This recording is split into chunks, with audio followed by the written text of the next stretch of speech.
عزیزان محترم، دوستان عزیز، بزرگان ملت، اس سے پہلے میں ایک مجلس پڑھ چکا ہوں اور آپ میں طرز سخن سے واقف ہیں۔ میں نے سورہ جمعہ کی تین آیتوں کی تلاوت کا اشرف حاصل کیا ہے۔ جتنی دیر بھی ہم کلام رہیں گے، ہم عبادت الہی میں مشغول رہیں گے۔ کوشش ہماری یہی رہے گی کہ ہم قرآن سے باہر نہ جائیں، اور سوچنے اور سمجھنے کی بات یہ ہے کہ دیکھیں، پڑھے لکھے آدمی آپ لوگ، قرآنی آیتوں کا پڑھنے کا مزہ بھی وہیں ہوتا ہے کہ جہاں پر اس کو سمجھنے والے موجود ہیں، اور ان چیزوں کو آپ لوگوں سے زیادہ بہتر کون جانے گا؟ کوئی دنیا میں ایسا فرقہ نہیں ہے، کوئی ایسی قوم نہیں ہے جو قرآن کو آل رسول سے اچھا جانتی ہے۔ صلوات پڑھیں نا ہمارے محمد والے محمد۔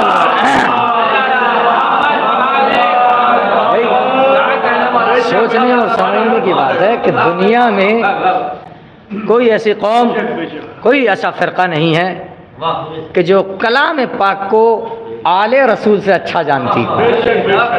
تو عزیزان محترم، سوچنے اور سمجھنے کی بات ہے کہ اللہ نے سورہ جمعہ میں 3 آیتوں کا تذکرہ کیا ہے، اور اسی کے تسلسل سے مسلسل جتنی بھی دیر ہم کلام رہیں گے، عبادت الہی میں مشغول رہیں گے، انہی الفاظوں کے ذریعے سے، انہی آیتوں کے ذریعے سے میں نتیجہ دیتا ہوا جاؤں گا۔ سمجھنا اور نہ سمجھنا آپ کا کام ہے۔ عزیزان محترم، پروردگار اپنے کلام میں ارشاد فرما رہا ہے، یسبح للہ ما فی السماوات و ما فی الارض۔ کائنات کا ذرہ ذرہ، کائنات کا ذرہ ذرہ تسبیح خدا کرنے میں مشغول ہے۔ یسبح للہ ما فی السماوات و ما فی الارض، جو آسمان اور زمین میں ہے وہ اللہ کی تسبیح و تحلیل کر رہا ہے۔ اور ادھر مولا کائنات ارشاد فرماتے ہیں کہ اللہ کا تذکرہ کیا ہے؟ میرا نام اللہ کا تذکرہ۔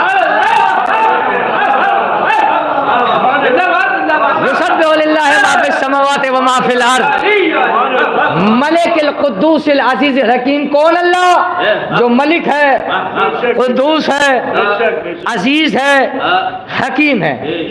هو الذی بعث فی الامیین رسولا منہم، اس اللہ نے آپ لوگوں کے درمیان میں ایک رسول کو بھیجا۔ یتلو علیہم آیاتہ، اس کا کام پہلا یہ ہے کہ وہ اس کی آیتوں کی تلاوت فرمائے اور آپ کو سنائے۔ وَيُزَكِّهِمْ، اور آپ لوگوں کے نفس کو پاکیزہ کر دے۔ یعنی اللہ کا بندہ ایسا ہوتا ہے، اگر انسان صاحب عقل ہے اور پروردگار کا رسول اس کے سامنے آیت الہی کو سنائے تو اس کا نفس پاکیزہ ہو جاتا ہے۔ اب عزیزان مطلب اس کا نائب بھی ایسا ہونا چاہیے جو آیت الہی کو سنائے تو نفس کو پاک کر دے۔ صلوات پڑھیں نبی محمد والے محمد۔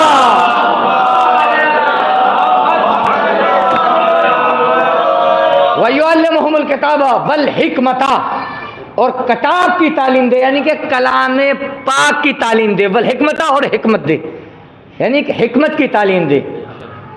والحکمت وَإِنْ كَانُوا مِنْ قَبْلُ لَفِي ضَلَالٍ مُبِينٍ، اگرچہ ساری انسانیت اس رسول کے آنے سے پہلے کھلی ہوئی گمراہی میں موجود تھی۔ آپ دیکھیں، اس رسول کے آنے سے پہلے کھلی ہوئی گمراہی میں، مبین کہتے ہیں کھلا ہوا سامنا، سامنے بالکل کھلا ہوا سامنا، کھلی ہوئی گمراہی میں موجود تھی۔ وَيُعَلِّمُهُمُ الْكِتَابَ وَالْحِكْمَةَ وَإِنْ كَانُوا مِنْ قَبْلُ لَفِي ضَلَالٍ مُبِينٍ وَآخَرِينَ مِنْهُمْ لَمَّا يَلْحَقُ بِهِمْ وَهُوَ الْعَزِيزُ الْحَكِيمُ۔ اس آیت کے اوپر ہمارا ذکر چلے گا۔ اللہ یہ کہہ رہا ہے کہ میرے رسول کا کام یہ ہے کہ جو زمانے میں لوگ موجود ہیں ان کو ہدایت کرے، ان کو اللہ کی آیتیں پڑھ کر سنائے، ان کے نفسوں کو پاکیزہ بنائے، ان کو کتاب کی تعلیم دے، ان کو حکمت کی تعلیم دے۔ اب ہم نے کیا دیکھا؟ ہم نے یہ دیکھا کہ کہ ہمارا رسول 23 سال ہدایت کرنے کے بعد اس دنیا سے چلا گیا، اور پروردگار یہ کہہ رہا ہے کہ میرے رسول کا کام یہ ہے کہ جو ماؤں کے پیٹ میں موجود ہیں ان کی بھی ہدایت کرے، جو باپ کے صلبوں میں موجود ہیں ان کی بھی ہدایت کرے۔ جب 23 سال بعد رسول اس دنیا سے چلے گئے تو اب ہدایت کون کرے گا آنے والوں کی؟ تو عزیزان محترم دیکھیں، یعنی کہ کوئی تو ایسا ہو کہ جس کا کام رسول کا کام کہلائے، جس کی بات رسول کی بات کہلائے، جس کا فعل رسول کا فعل کہلائے، جس کا قول رسول کا قول کہلائے۔ تو اللہ نے پہلی آیت میں بتایا لا الہ الا اللہ، دوسری آیت میں بتایا محمد رسول اللہ، اور تیسری آیت میں بتایا لفظ امامت، کہ رسول کے بعد میں یہ امامت ایک ایسا سلسلہ ہے کہ جو قیامت تک جاری و ساری رہے گا۔ صلوات پڑھیں بر محمد والے محمد۔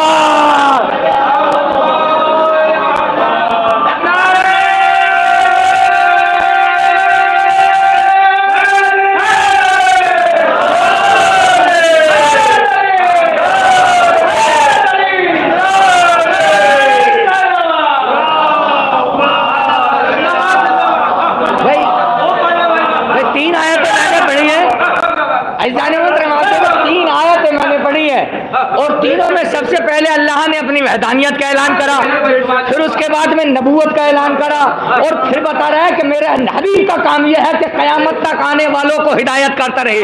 لیکن اللہ کا حبیب تو 23 سال ہدایت کرنے کے بعد چلا گیا۔ اب اللہ کہنا یہ چاہتا ہے کہ حبیب چلا گیا ہے مگر نائب ایسا بھیجوں گا کہ جس کا سلسلہ ہدایت اب سے لے کے قیامت تک باقی رہے گا۔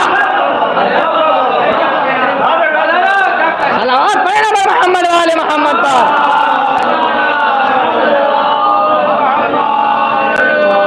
ایک اور صلوات کا سہارا دے برباد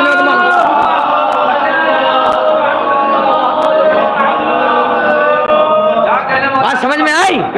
تو عزیزان محترم آپ دیکھیں، تو عزیزان محترم آپ سے بہتر کلام الہی کو کون سمجھے گا؟ پروردگار اعلان کر رہا ہے وما محمد الا رسول من وما محمد الا رسول قد خلت من قبلہ الرسول۔ بھئی یہ میرا محمد کچھ نہیں ہے مگر یہ کہ رسول ہے، یعنی پیغام کا مسلسل پہنچانے والا ہے۔ عزیزان محترم آپ دیکھیں، آپ سے بہتر کلام الہی کو کون سمجھے گا؟ اور نزاکت کلام پاک اگر سادات نہ سمجھے گی تو کون سمجھے گا؟ گھرانہ ہے۔ ارے بھائی سادات کے گھرانے میں قرآن نازل کیا گیا ہے، رسول کے دل پر اتار دیا گیا ہے۔ اگر آل رسول اس بات کو نہ سمجھے تو پھر کون سمجھے گا؟ عزیزان محترم آپ دیکھیں، آپ نے غور و فکر کیا ہوگا کہ دنیا میں کوئی بھی جاندار چیز ہو، کوئی بھی جانور ہو، جانور یعنی کہ جو جان رکھتا ہو، وہ معاشرہ بنا کر نہیں رہتے ہیں، معاشرہ بنا کر نہیں رہتے ہیں، مگر ایک انسان ایک ایسی مخلوق ہے اللہ کی جو معاشرہ بنا کر رہتی ہے، معاشرہ بنا کر رہتی ہے۔ آپ دیکھیں دنیا کا کوئی بھی حیوان معاشرہ بنا کر رہتا ہے۔ آپ نے کبھی دیکھا کہ کوئی، یعنی کہ آپ نے کبھی دیکھا کہ بھینسوں کا کوئی معاشرہ ہو، بکریوں کا کوئی معاشرہ ہو، اونٹوں کا کوئی معاشرہ ہو؟ قرآن پاک نے ارشاد فرمایا کہ رسول کے آنے سے پہلے ساری انسانیت کھلی ہوئی گمراہی میں تھی، لیکن انسان معاشرہ بنا کر رہنے والی قوم ہے، اور جب یہ معاشرہ بنا کر رہے گی، میرا کام ہے کہ میں دلیلیں دیتا ہوا جاؤں گا اور آپ کا کام ہے سمجھ لینا۔ جب یہ معاشرہ بنا کر رہے گی تو اس کا مفاد ایک دوسرے کے ساتھ، ایک دوسرے کے مفاد سے ٹکرائے گا۔ جب مفاد سے ٹکرائے گا تو تنازعات ہوں گے، جب تنازعات ہوں گے تو جھگڑے ہوں گے، جب جھگڑے ہوں گے تو فتنہ و فساد ہوگا، جب فتنہ و فساد ہوگا تو گناہگاری ہوگی۔ اب کوئی تو ایسا ہو کہ جس کی نگاہ فردن ہر شخص پر ٹکی ہوئی ہو کہ یہ کیا انجام دے رہا ہے، کیا انجام نہیں دے رہا ہے۔ سوچنے اور سمجھنے کی بات ہے۔ بعض کے ذہن میں یہ چیز آ سکتی ہے کہ جناب قانون ایک ایسی چیز ہے کہ جو سب کو دیکھ سکتی ہے، تو میں کہوں گا حضور قانون وہاں تک دیکھ سکتا ہے جہاں تک قانون کی آنکھ کام کرے۔ اس کے علاوہ قانون نہیں دیکھ سکتا ہے. قانون وہاں تک دیکھ سکتا ہے جہاں تک قانون کی آنکھ کام کرے. آپ بند کمرے میں کوئی گناہ انجام دیجیے کہ قانون آپ کو دیکھ لے گا؟ نہیں دیکھ پائے گا. آپ صحراؤں میں نکل جائیں, بیابانوں میں نکل جائیں, اسپیڈ کراس کر دے تو کیا وہاں پر آپ کا کوئی چالان کاٹنے والا ہے؟ نہیں. پتہ چلا کہ قانون وہاں تک دیکھتا ہے جہاں تک اس کی آنکھ کام کرتی ہے. مگر اسلام ایک ایسی چیز ہے کہ اس کا خدا آپ بیابانوں میں چلے جائیں جب بھی دیکھ رہا ہے, آپ بند کمرے میں ہو جب بھی دیکھ رہا ہے. صلوات پڑھیں نبی محمد والے محمد پر.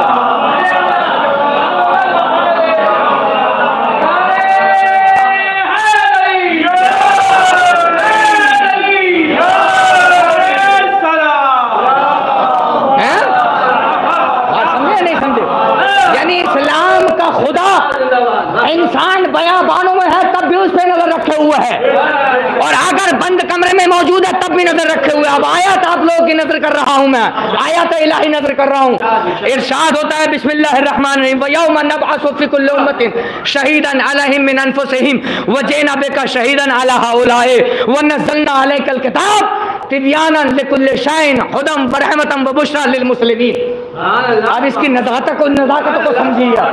پروردگار کیا کہنا چاہتا ہے؟ میں نے بات واضح کر دی کہ اسلام کا خدا ہر کہیں موجود ہے اور ہر کہیں نظر رکھتا ہے. پروردگار اپنے حبیب کے لیے ارشاد فرماتا ہے, دیکھیں کیا ارشاد فرماتا ہے, اسی سے واضح ہو جائے گا. اللہ کہتا ہے کہ میں نے ہر قوم کے لیے اس کے نبی کو گواہ قرار دیا ہے.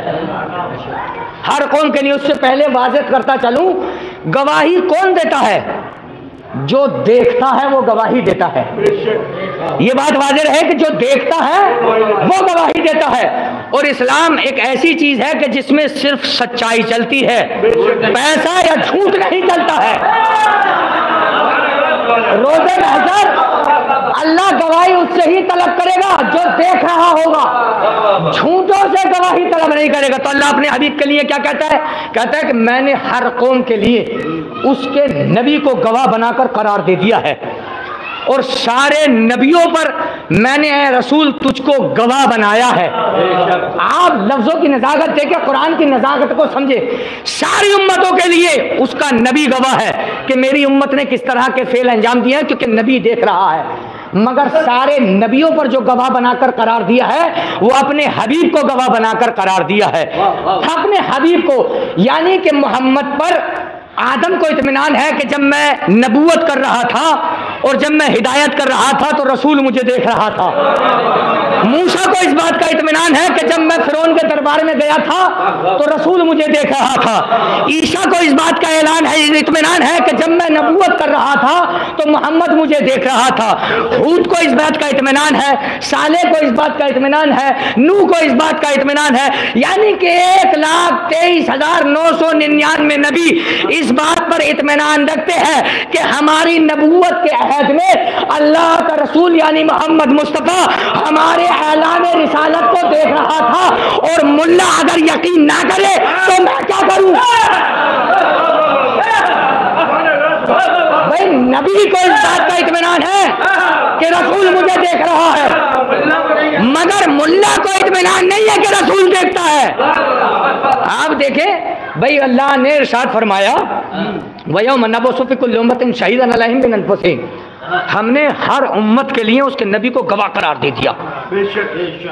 وَجِئْنَا بِكَ شَهِيدًا عَلَى هَؤُلَاءِ, اور نبی اے میرے حبیب, اے میرے مزمل, سارے نبیوں کے کاموں کے اوپر, فعلوں کے اوپر ہم نے تجھ کو گواہ بنا دیا ہے, تجھ کو گواہ بنا کر دے دیا ہے. یعنی تمام نبی اس بات پر مطمئن رہتے ہیں, اطمینان رکھتے ہیں کہ رسول نے ہمیں دیکھا ہے رسالت اور نبوت کا کام کرتے ہوئے. مگر ملا کو اس بات کا یقین نہیں ہے کہ اس دنیا سے جانے کے بعد میں رسول ہمیں دیکھ رہا ہے. تو عزیزان محترم دیکھیں, واضح کرتا چلوں, اب اللہ نے خود اس بات کا اعلان کرا کہ میں وہ ذات ہوں کہ جو ہر ایک کے فردن فردن اعمال اور افعال پر نگاہ رکھتا ہوں. پھر اس نے نبی بھی ایسا ہی بھیجا کہ جو فردن فردن سب کے اعمال اور افعال پر نگاہ رکھتا ہو. تو کیا اس کا جانشین ایسا ہو سکتا ہے جو کسی پر نگاہ نہ رکھتا ہو؟ جانشین بھی ایسا ہی چاہیے کہ جو صفت مولا اور رسول اسلام میں موجود ہے تو جانشین کو بھی ایسا ہی ہونا چاہیے کہ جس طریقے سے اللہ کے رسول میں صفت موجود ہے کہ وہ بھی جانتا ہو کہ اس نے کیا کیا۔ آپ نے کبھی دیکھا مولا کائنات کے بارے میں کہ مولا کائنات نے کبھی کہا ہو کہ مجھے اس چیز کے بارے میں پتہ نہیں ہے، آپ نے بند کمرے میں یہ فعل انجام دیا تھا، آپ نے صحراؤں میں اس فعل کو انجام دیا تھا، مجھے نہیں پتا ہو؟ تو ہم تو ایسے کو نائب رسول مانیں گے کہ جس میں خدا اور رسول کی صفات پائی جاتی ہو۔ عزیزان محترم، اللہ ارشاد فرما رہا ہے، کیا ارشاد فرما رہا ہے؟ وَيَوْمَ نَبْعَثُ فِي كُلِّ أُمَّةٍ شَهِيدًا عَلَيْهِمْ مِنْ أَنفُسِهِمْ وَجِئْنَا بِكَ شَهِيدًا عَلَى هَؤُلَاءِ وَنَزَّلْنَا عَلَيْكَ الْكِتَابَ تِبْيَانًا لِكُلِّ شَيْءٍ هُدًى وَرَحْمَةً وَبُشْرًى لِلْمُسْلِمِينَ۔ پروردگار کہتا ہے میں نے تیرے اوپر کتاب کو نازل کر دیا ہے کہ جس کے اندر ہر چیز کا علم موجود ہے، تِبْيَانًا لِكُلِّ شَيْءٍ، ہر چیز کا کھلا ہوا بیان موجود ہے۔ تو میں کہوں گا پروردگار تو نے اپنے حبیب پر کلام پاک کو نازل کیا ہے، تو ذرا یہ بتا دے کہ کلام پاک کو تو نے کب نازل کیا ہے؟ تو اللہ کہے گا قرآن پڑھو، قرآن بتائے گا کہ میں نے کب نازل کیا ہے۔ بسم اللہ الرحمن الرحیم، شہر رمضان الذی انزل فیہ القرآن، ہم نے رمضان کے مہینے میں قرآن کو نازل کیا ہے۔ تبیانا لکل شیء، ہم نے رمضان کے مہینے میں قرآن کو نازل کیا ہے۔ پروردگار رمضان کے مہینے میں رات بھی ہے دن بھی ہے، تو تو نے قرآن کو کب نازل کیا ہے؟ اللہ ارشاد فرمائے گا پھر قرآن پڑھو۔ ہم نے جو قرآن کے ورق گردانی کری تو ہمیں ملا، بسم اللہ الرحمن الرحیم، انا انزلناہ فی لیلۃ المبارکہ، ہم نے رمضان کی مبارک رات میں قرآن کو نازل کیا ہے۔ پروردگار رمضان میں 30 راتیں ہیں، ایک جواب اور دے دے کہ تو نے کس رات میں اس قرآن کو نازل کیا ہے اپنے حبیب پر؟ تو اللہ ارشاد فرمائے گا پھر قرآن پڑھو۔ بسم اللہ الرحمن الرحیم، انا انزلناہ فی لیلۃ القدر، ہم نے لیلۃ قدر میں قرآن کو نازل کیا ہے۔ عزیزان محترم، پروردگار تو نے اتنے جواب دیے، ایک جواب اور دے دے۔ کہا کیا جواب؟ کہا کیا سوال ہے؟ سوال یہ ہے کہ تو نے کس کے ذریعے سے قرآن کو نازل کیا ہے؟ تو کہے گا پروردگار پھر قرآن پڑھو، نزل بہ روح الامین، ہم نے جبرائیل کے ذریعے سے قرآن کو نازل کیا ہے۔ آپ دیکھ رہے ہیں قرآن کا تسلسل کیسے چل رہا ہے۔ پروردگار ایک اور جواب دے دے، تیرے رسول کا سارا جسم رسول ہے، بال بھی رسول ہیں، آنکھیں بھی رسول ہیں، زبان بھی رسول ہے، کان بھی رسول ہیں، تو نے اپنے رسول کے جسم کے کون سے حصے پر نازل کیا ہے قرآن کو؟ اللہ کہے گا پھر قرآن پڑھو، اس میں تمہیں اس کا جواب ملے گا۔ کہا کیا سوال ہے؟ کہا یہی سوال ہے، بسم اللہ الرحمن الرحیم، نزل بہ روح الامین علی قلبہ، ہم نے اپنے حبیب کے دل پر قرآن کو نازل کیا ہے۔ ہم نے اپنے حبیب کے دل پر، اس کے بعد میں کچھ کہنا چاہ رہا ہوں، جملے کی نزاکتوں کو سمجھیے گا، ہم نے اپنے حبیب کے دل پر قرآن کو نازل کیا ہے۔ پروردگار یہ جو تیرا کلام ہے اس کا وزن کیا ہے، اس کی ہیبت کیا ہے، اس کی طاقت و قوت کیا ہے، ذرا یہ اور بتا دے۔ پروردگار کہے گا پھر قرآن پڑھو، اس کے وزن کا احساس بھی کلام پاک سے ہی ملے گا۔ سورہ شورى ارشاد فرماتا ہے پروردگار عالم، بسم اللہ الرحمن الرحیم، صلوات پڑھے بر محمد وآل محمد پر، ایک اور صلوات کا سہارا دیں۔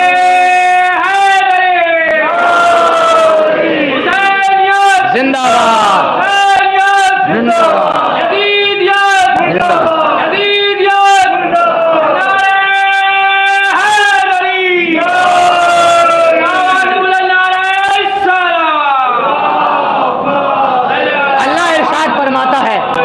وَلَوْ أَنزَلْنَا بِهَذَا الْقُرْآنِ عَلَى جَبَلٍ لَرَأَيْتَهُ خَاشِعًا مُتَصَدِّعًا مِنْ خَشْيَةِ اللَّهِ۔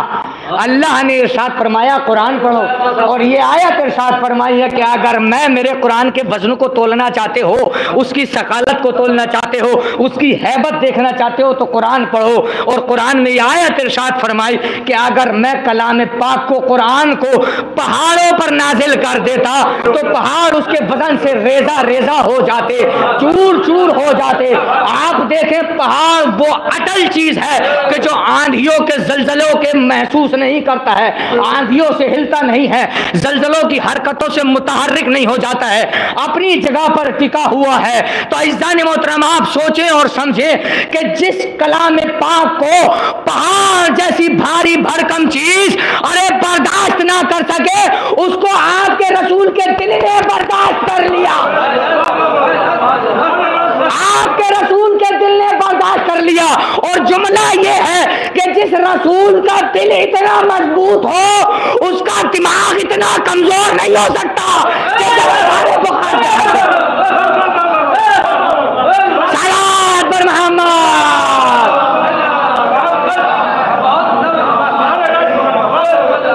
آپ دیکھیں، آپ نے غور کیا کہ جس کی سخالت کو، جس کے وزن کو، جس کی ہیبت کو پہاڑ نے بھی برداشت نہ کیا، اس کے وزن کو آپ کے رسول کے دل نے برداشت کیا۔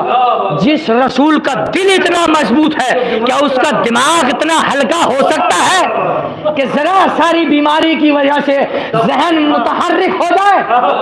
کیا یہ ممکن ہے؟ عزیزان محترم سوچیں اور سمجھنے کی بات ہے۔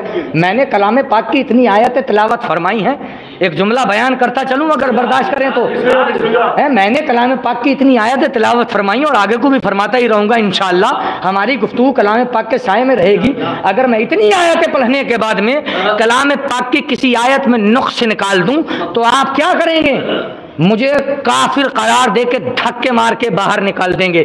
یعنی مجھ جیسا عام آدمی اگر کلام پاک میں کوئی کمی نکالے تو اس کو کافر قرار دے، اور جو رسول اسلام کے ذہن پہ وار کر دے اس کو آپ کیا قرار دے؟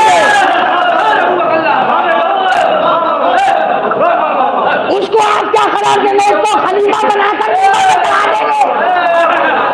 صلوات کریں گے محمد و آل محمد کا۔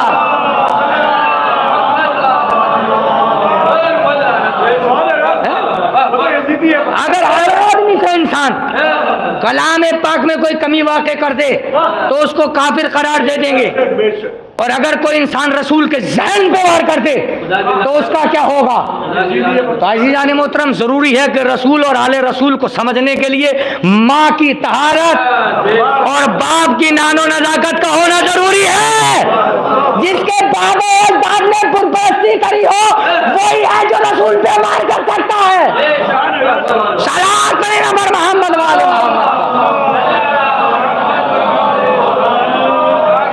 عزیزان محترم اللہ اپنے رسول کے بارے میں ارشاد فرما رہا ہے، آیت کیا فرمائی؟ وَيَوْمَ نَبْعَثُ فِي كُلِّ أُمَّةٍ شَهِيدًا عَلَيْهِمْ مِنْ أَنفُسِهِمْ وَجِئْنَا بِكَ شَهِيدًا عَلَى هَؤُلَاءِ وَنَزَّلْنَا بِهَذَا الْقُرْآنِ هُدًى وَرَحْمَةً وَبُشْرَى لِلْمُسْلِمِينَ تِبْيَانًا لِكُلِّ شَيْءٍ وَهُدًى وَرَحْمَةً وَبُشْرَى لِلْمُسْلِمِينَ۔ ہم نے ہر چیز کا علم اس میں رکھ دیا ہے۔ قرآن ہدایت ہے مسلمانوں کے لیے، قرآن رحمت ہے مسلمانوں کے لیے، قرآن خوشخبری ہے مسلمانوں کے لیے۔ آیت کا ترجمہ سمجھ میں آ گیا؟ چار چیز ہے، تبیانا لکل شیء، ہر چیز کا علم قرآن میں موجود ہے، رحمتاً قرآن رحمت ہے، بشرا قرآن خوشخبری ہے، کس کے لیے؟ مسلمانوں کے لیے۔ اب میں ذرا قرآن کی ورق گردانی کرتا ہوں اور دیکھتا ہوں کہ اللہ نے میرے رسول کے لیے قرآن میں کیا شے ارشاد فرمائی ہے۔ اللہ نے کہا تبیانا لکل شیء، یعنی قرآن کے اندر ہر چیز کا علم موجود ہے۔ پھر اللہ اپنے حبیب کے لیے ارشاد فرماتا ہے علمک ما لم تکن تعلم، اے میرے حبیب جو تو نہیں جانتا تھا میں نے تجھے وہ سب کچھ سکھا دیا ہے۔ یعنی ساری چیز کا علم قرآن میں، ساری چیز کا علم رسول کے پاس۔ تو رسول اور قرآن ایک چیز میں ایک جیسے ہو گئے۔ پھر قرآن کیا ہے؟ ہدایت ہے، کس کے لیے؟ مسلمانوں کے لیے۔ اور رسول کے بارے میں ارشاد کیا فرمایا؟ اللہ نے علمک ما لم تکن تعلم انک لتہدی الی صراط مستقیم، اے میرے حبیب اگر قرآن ہدایت ہے مسلمانوں کے لیے تو تو ہدایت کے راستے کی طرف عمل کروانے والا ہے۔ یعنی قرآن میں سب کچھ علم، رسول کے پاس سارا علم۔ قرآن ہدایت، رسول ہدایت پر عمل کروانے والا۔ قرآن مسلمانوں کے لیے رحمت، وما ارسلناک الا رحمتا للعالمین، اے میرے رسول تو عالمین کے لیے رحمت ہے۔ قرآن میں رحمت، مسلمانوں کے لیے، رسول بھی رحمت مسلمانوں کے لیے، اور آخری چیز یہ ہے کہ قرآن خوشخبری و بشرا للمسلمین، اور قرآن خوشخبری ہے مسلمانوں کے لیے۔ اور اللہ اپنے حبیب کے لیے کیا ارشاد فرما رہا ہے؟ یا ایھا الذین آمنوا، یا ایھا الذین آمنوا بشرا، یعنی اے میرے رسول تو خوشخبری سنانے والا ہے۔ یعنی چاروں چیزیں رسول اور قرآن برابر ہوا۔ قرآن میں سارا علم، رسول کے پاس سارا علم۔ قرآن ہدایت، رسول ہدایت پر عمل کروانے والا۔ قرآن رحمت، رسول بھی رحمت۔ قرآن میں خوشخبری تو رسول خوشخبری سنانے والا۔ ایسا لگتا ہے کہ قرآن اور رسول کوئی الگ الگ چیز کا نام نہیں ہے، ایک ہی چیز کا نام ہے۔ اگر علم الہی لفظوں میں آئے تو قرآن کہلائے، اگر وہ پیکر میں آئے تو محمد کہلائے۔ اگر علم الہی لفظوں میں آئے تو کلام پاک کہلائے، اگر وہ پیکر میں آئے تو محمد کہلائے۔ تو عزیزان محترم، آپ ایگری ہیں میری اس بات سے کہ اللہ کا رسول برابر ہے قرآن کے، اور قرآن برابر ہے اللہ کے رسول کے؟ آپ مانتے ہیں اس بات کو، مگر میں نہیں مانتا۔ آپ مانتے ہیں کہ قرآن اور رسول برابر ہے؟ قرآن سے اگر دلیل نہ دوں تو اگلی بار ممبر پہ مت آنے دینا۔ قرآن اور اللہ کا رسول برابر ہیں، آپ مانتے ہیں؟ یہ ثابت کر، آپ کہیں گا ابھی تو یہ ثابت کر رہے تو جو چیزیں قرآن میں موجود ہیں وہ رسول میں موجود ہیں، اب اتفاقاً بیٹھ کے یہ کہنے لگے کہ یہ الگ الگ ہیں۔ بالکل ایسا ہی ہے۔ آپ نے آیت کے اوپر غور نہیں فرمایا کہ آیت میں کیا ارشاد ہو رہا ہے؟ آپ دیکھیں، تبیانا لکل شیء رحمتاً و بشرا للمسلمین۔ قرآن میں ہر چیز موجود ہے، قرآن ہدایت ہے، قرآن رحمت ہے، قرآن خوشخبری ہے، مگر کس کے لیے؟ مسلمانوں کے لیے۔ اور رسول کے لیے کیا ارشاد ہو رہا ہے؟ وما ارسلناک رحمتا للعالمین۔ قرآن مسلمانوں کے لیے رحمت ہے، مگر رسول عالمین کے لیے رحمت ہے۔ صلوات پڑھیں محمد و آل محمد۔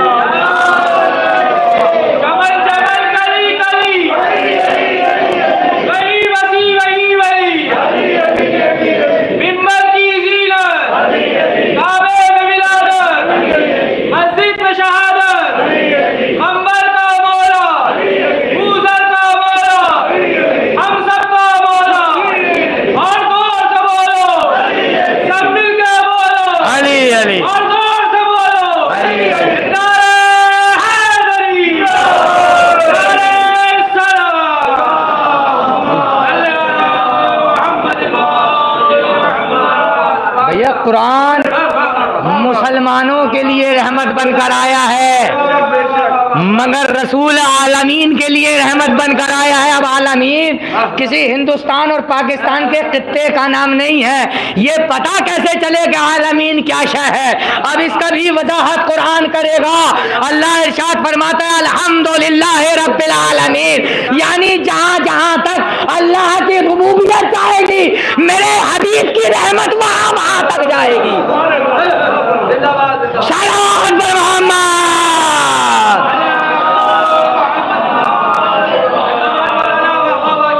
جہاں تک اللہ کی ربوبیت کا اعلان ہوگا، میرے رسول کی رحمت کا بھی وہیں تک اعلان ہوگا۔ اللہ مسلمانوں کے لیے رحمت قرآن بن کر آیا ہے، مگر ساری کائنات کے لیے رحمت اگر کوئی شے بن کر آیا ہے تو وہ رسول کی ذات ہے۔ یہ یاد رکھیے گا عزیزان محترم، یہ قرآن کا سلسلہ ہے، اور جو رسول کے لیے رحمت بن کر آ جائے اس کا نام فاطمہ ہے۔ عزیزان محترم، آپ دیکھیں جو ساری کائنات کے لیے رحمت بن کر آئے اسے محمد کہتے ہیں، اور جو محمد کے لیے رحمت بن کر آ جائے اسے فاطمہ کہتے ہیں۔ آج اسی شہزادی کے مصائب ہونے ہیں، اور میں ابھی مصائب کے سلسلے سے بیٹھا نہیں ہوں، یا ہم کلام نہیں ہے، کچھ اور بیان کرنا ہے۔ تو عزیزان محترم یہ ربط دے دیا ہے، یاد رہے گا۔ تو عزیزان محترم آپ دیکھیں کہ اللہ کیا ارشاد فرما رہا ہے، میرا حبیب تجھے میں نے دنیا میں نرالا رکھا ہے، میں نے نرالا رکھا ہے، اکیلا ہے تو، تیری شان و شوکت تک کوئی نہیں پہنچ سکتا۔ میرے حبیب تو مزمل ہے، میرے حبیب تو مدثر ہے، میرے حبیب تو خاتم النبیین ہے، میرے حبیب میں نے تجھ پر نعمتیں تمام کر دی ہیں، میرے حبیب میں نے تجھے رحمتوں سے نواز دیا ہے، میرے حبیب میں نے تجھے حسنین جیسے بیٹے عطا کرے ہیں، میرے حبیب میں نے تجھے فاطمہ جیسی بیٹی عطا کری ہے، میرے حبیب میں نے تجھے علی جیسا بھائی عطا کرا ہے، میرے حبیب میں نے تجھے ابو طالب جیسا چچا عطا کرا ہے۔ آپ دیکھیں، میں نے تجھے ابو طالب جیسا چچا عطا کرا ہے۔ عزیزان محترم، آیت پڑھتا ہوں، آپ توجہ دیجئے گا۔ قرآن ایک ایسا سلسلہ ہے، میں نے پہلے یہ ارشاد فرمایا تھا نا کہ اللہ نے کلام پاک میں پہلے اپنی الہیت کا اعلان کیا، پھر اس کے بعد میں نبی کی نبوت کا اعلان کیا، پھر اس کے بعد میں امام کی رسالت کا، امام کی امامت کا اعلان کیا، نبی کی رسالت کا اعلان کے بعد میں امام کی امامت کا اعلان کیا۔ تو آپ دیکھیں یہ لفظ امام اور لفظ نبی کا تسلسل کس طرح سے ہے، یہ ارشاد فرمائے۔ ہمارے بعض مورخین اور بعض دماغدار یہ پوچھتے ہیں کہ جناب یہ امامت کا سلسلہ کب سے چالو ہوا ہے اور کب ختم ہوگا، قرآن سے ثابت کرتے ہیں اس کو؟ بھیا روایتوں سے مکر جاؤ گے مگر آیتوں سے مکرنے نہیں دیں گے۔ روایتیں جھٹلا سکتے ہو مگر آیت اگر جھٹلائے تو خود کافر ہو جاؤ گے۔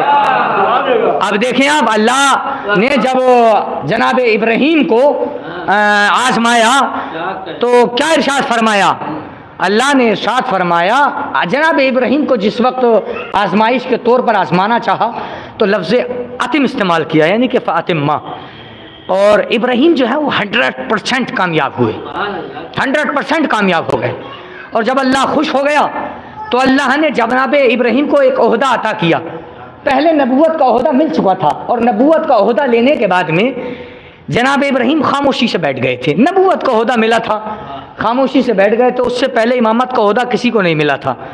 اور پھر اللہ نے آیت ارشاد فرمائی، وَإِنِّي جَاعِلُكَ لِلنَّاسِ إِمَامًا، ابراہیم ہم نے تمہیں آزمایا، تم کامیاب ہو گئے، اب ہم نے تمہیں کل انسانیت کا امام قرار دے دیا ہے۔ قرآن کے الفاظ اور دیکھیں اور قرآن کے ورقوں کو الٹیں، کیا ابراہیم کو انسانوں کا امام قرار دیا یا نہیں دیا؟ اگر انسان ہو تو مانو کہ انسان ہو تو مانو کہ امامت کا اقرار جناب ابراہیم سے لیا گیا کہ ہم نے انسانیت کا امام ابراہیم تم کو قرار دیا ہے۔ اب جب انسان کا امام جناب ابراہیم کو قرار دے دیا گیا تو لالچ دل میں آیا جناب ابراہیم کے، تو جناب ابراہیم نے ارشاد فرمایا وقالا، اور پروردگار سے کہا جناب ابراہیم نے ومن ذریتی، ومن ذریتی، پروردگار تم نے مجھے تو لوگوں کا امام قرار دے دیا، کیا یہ امامت کا سلسلہ میری نسل میں برقرار رہے گا؟ تو دیکھیں آپ کہاں بالکل آپ کی نسل میں برقرار رہے گا، امامت کا ہی سلسلہ چل رہا ہے نا، امامت کا ہی سلسلہ اب تمہاری نسل میں برقرار رہے گا مگر ظالمین تک نہیں پہنچے گا۔ اس بات کو مانو گے، یعنی کہ امامت کا سلسلہ ظالم تک نہیں پہنچے گا، عادل تک برقرار رہے گا، عادل رہے گا امام، ظالم نہیں رہے گا۔ دوسری طرف اللہ نے ارشاد فرمایا وَجَعَلْنَا فِي ذُرِّيَّتِهِ النُّبُوَّةَ وَالْكِتَابَ، اور ہم نے نبوت کو بھی ابراہیم کی ذریت میں قرار دے دیا، یعنی دو چیزوں کا تسلسل جناب ابراہیم کی نسل میں چلا، نبوت کا تسلسل بھی جناب ابراہیم کی نسل میں چلا اور امامت کا تسلسل بھی جناب ابراہیم کی نسل میں چلا۔ میں نے دونوں آیتیں پڑھ دی، یہ قرآن کے ذریعے سے یہ اللہ نے ہی تو جناب ابراہیم کی نسل میں امامت کا سلسلہ رکھا، پھر اللہ نے ہی جناب ابراہیم کی نسل میں نبوت کا سلسلہ رکھا، تو اب اللہ کو اختیار ہے نا، وہ جب چاہے نبوت کا سلسلہ ختم کر دے اور جب چاہے امامت کا سلسلہ ختم کر دے، یعنی نہ تو کوئی اور نبوت کا سلسلہ ختم کر سکتا ہے نہ کوئی امامت کا سلسلہ ختم کر سکتا ہے۔ اب اس کا فیصلہ قرآن کرے گا کہ نبوت کا سلسلہ کب ختم ہوا اور قرآن کا سلسلہ کب ختم ہوگا۔ بات الفاظوں پر غور کر رہے ہیں یا نہیں؟ یعنی کہ دو سلسلے، وجعلنا فی فی ذریتک وجعلنا فی ذریتہ النبوۃ والکتاب، اور ہم نے نبوت کا سلسلہ بھی جناب ابراہیم کی نسل میں رکھ دیا. انی جاعلک للناس اماما قال ومن ذریتی. بھائی لو جب جناب ابراہیم کو انسانوں کا امام بنا دیا تو لالچ دل میں امڑا، اور کہا جناب ابراہیم نے کہ میری ذریت میں کیا رہے گا، تو کہا امامت کا تسلسل رہے گا مگر ظالمین تک نہیں پہنچے گا. دو چیزیں جناب ابراہیم کی نسل میں چلی، امامت اور نبوت. اب اللہ نے ایک دن اپنے کلام پاک میں ارشاد فرمایا ما کان محمد ابا احد من رجالکم ولکن رسول اللہ و خاتم النبیین، یعنی محمد تم مردوں میں سے کسی کے باپ نہیں ہے مگر یہ کہ وہ اللہ کا رسول ہے اور آخری نبی ہے. یعنی محمد پر ختم نبوت کا اعلان اللہ نے کر دیا.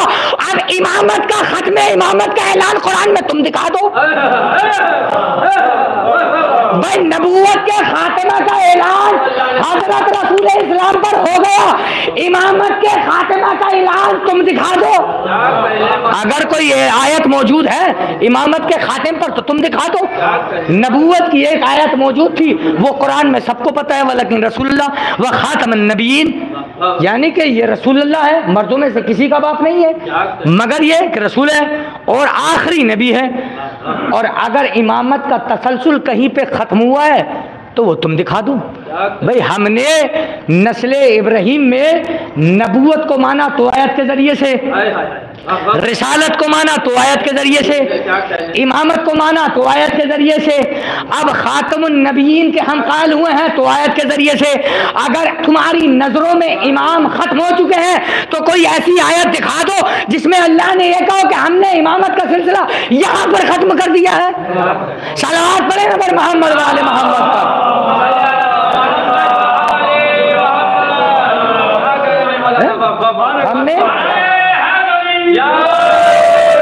ہم نے اگر کہیں پر کوئی ایسی آیت موجود ہو کہ جو اس بات کا اعلان کر رہی ہو کہ امامت کا تسلسل یہاں پر ختم ہو گیا ہے تو تم دکھا دو. ایک نبوت کی آیت موجود ہے وَمَا كَانَ مُحَمَّدٌ أَبَا أَحَدٍ مِّن رِّجَالِكُمْ وَلَكِن رَّسُولُ اللَّهِ وَخَاتَمُ النَّبِيِّينَ. نبوت محمد پر ختم ہو گئی مگر امامت کس پر ختم ہوئی ہے؟ امامت تو ابھی کسی پر ختم نہیں. تو ضروری ہے کہ میں نے وہ پہلے آیت بیان کری تھی کہ رسول 23 سال بعد اس دنیا سے چلے گئے تھے. اب ہدایت کا سلسلہ کیسے برقرار رہے گا؟ امامت کے ذریعے سے تو برقرار رہے گا کہ جو قیامت تک آنے والے نسلوں کی ہدایت کرتا رہے گا اور شریعت الہی کو پہنچاتا رہے گا. امامت ہی تو ایک ایسا لفظ ہے، امامت تو ختم نہیں ہوا ہے. تو عزیزان محترم اعتراض کرنے والے اعتراض کرتے ہیں اور اعتراض اس طریقے سے کرتے ہیں کہ جناب اللہ ارشاد فرماتا ہے وقت تبینہ. عزیزان محترم دیکھیں ارشاد فرماتا ہے کلو شائن حسنہ ہو فی امام المبین. ہم نے ہر چیز کو امام مبین میں سمیٹ کر رکھ دیا ہے، ساری چیز کو، ہر چیز کا علم امام مبین میں ہے. تو اعتراض کرنے والے نے لفظ سے کھیلنے کی ضرورت ہے. کہا کہ صاحب امام کہتے ہیں آگے چلنے والے کو اور مبین کہتے ہیں سامنے جو موجود ہو. تو آپ کے امام تو پردہ غیب میں ہیں اور قرآن کہتا ہے کہ دیکھیں آپ صلوات پڑھیں پر محمد والے محمد. اس چیز کا اعتراض قرآن سے دیکھیں، آیت کے ذریعے سے ہی واضح ہوگا یہ بھی انشاءاللہ.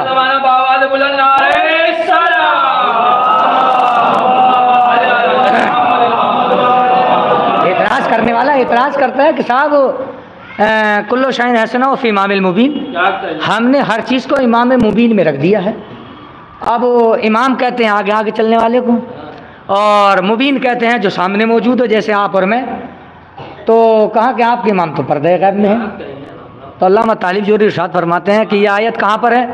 کہا کہ سورہ یاسین میں ہے. تو علامہ طالب جوہری کہتے ہیں کہ ایک آیت میں بھی پڑھوں؟ کہا کہ آپ بھی پڑھیے. تو انہوں نے ارشاد فرمایا صلوات کا سہارا دے دیں.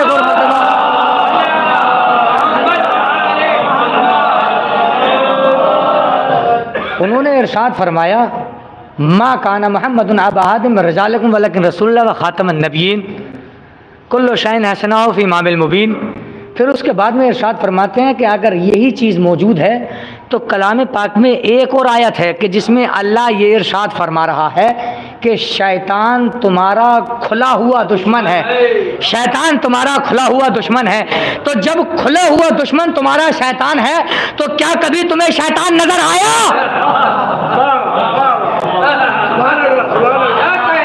امام مبین کے اوپر اشکال ہے تو شیطان بھی تو تمہارا کھلا ہوا دشمن ہے، کیا شیطان نظر آیا؟ تو ملا جی نے جواب دیا کہ اصل میں شیطان تو کبھی نظر نہیں آیا، مگر جناب اس کی گمراہی جگہ جگہ پر دیکھنے کو ملی۔ عجب عقل کا اندھا انسان ہے، ایک اکیلے شیطان کی گمراہی جگہ جگہ مل رہی ہے اور 12 اماموں کی ہدایات اسے کہیں دکھائی نہیں دی۔ صلوات بر محمد و آل محمد۔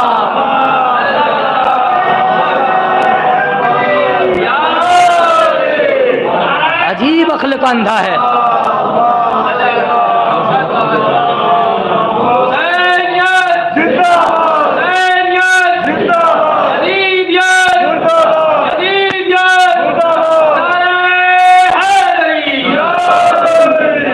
آپ دیکھیں انہم لکم عدو مبین، الفاظ یہ ہیں سورہ یاسین کے کہ شیطان تمہارا کھلا ہوا دشمن ہے، عدو مبین، امام المبین، عدو المبین۔ آپ دیکھیں امام المبین، عدو المبین، تو بھیا تمہیں شیطان کہیں نظر آیا؟ وہ بھی تو تمہارا کھلا ہوا دشمن ہے۔ کہا کہ نہیں شیطان تو کبھی نظر نہیں آیا، مگر اس کی گمراہی جگہ جگہ دیکھنے کو ملی۔ ایک اکیلے شیطان کی گمراہی جگہ جگہ دیکھنے کو مل رہی ہے، مگر 12 اماموں کی ہدایت اسے کہیں دیکھنے کو نہ ملی۔ عجیب عقل کا اندھا ہے۔ عزیزان محترم، ادھر اللہ ارشاد فرما رہا ہے، کیا ارشاد فرما رہا ہے اپنے حبیب کے بارے میں؟ کہ میں نے تمہارے پاس ایک ایسا رسول بھیجا ہے کہ جیسا میں نے فرعون کی طرف بھیجا تھا۔ آپ دیکھیں، میں نے تمہارے پاس ایک ایسا رسول بھیجا ہے جیسا میں نے فرعون کی طرف رسول بھیجا تھا۔ اب رسول سے سوچ سمجھ کے پنگا لیجئے گا، کیونکہ موسیٰ فرعون ملعون کی طرف گئے تھے، اگر رسول کے سامنے ٹکرائے تو فرعون بن کر رہ جاؤ گے۔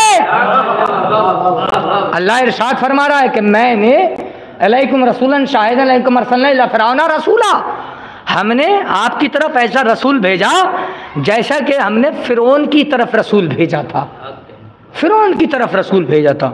اور جناب ابو طالب کا آخری اور مین فقرہ، جناب ابو طالب ارشاد فرماتے ہیں علم تعلموا انا وجدنا محمدن کا نبیا کا موسیٰ، کیا تم نے محمد کو ایسا نبی نہیں پایا کہ جیسے موسیٰ تھے؟ موسیٰ تھے تو میں کہوں گا پروردگار اگر ابو طالب نے تیرے حبیب کو موسیٰ کے جیسا نبی بتا دیا، ابھی تو تیرا کلام پاک نازل بھی نہیں ہوا ہے، بعد میں نازل ہوگا، اور ابو طالب پہلے کہہ رہے ہیں نبیًا کا موسیٰ، ہم نے محمد کو ایسا نبی پایا جیسے موسیٰ تھے، تو یہ تو ابو طالب کا اسلام پر احسان ہو جائے گا۔ تو اللہ کہے گا گھبرانے کی ضرورت نہیں ہے، اگر ابو طالب نے میرے حبیب کو موسیٰ جیسا نبی بتایا ہے تو میں ابو طالب کے بیٹے کو اسی حبیب کے ذریعے سے ہارون جیسا وسیع قرار دوں گا، ہارون جیسا وسیع قرار دوں گا، ہارون جیسا وسیع قرار دوں گا۔ آپ دیکھیں، اور رسول نے کہا یا علی آپ کی منزلت میرے لیے وہی منزلت ہے کہ جو موسیٰ کے لیے ہارون کی تھی، وہی منزلت ہے، وہی منزلت ہے جو موسیٰ کے لیے ہارون کی تھی۔ اب آپ دیکھیں آخری فقرہ اور آخری بات، اور انشاءاللہ تعالی رحمت تمام، مگر کافی ٹائم لگ جائے گا۔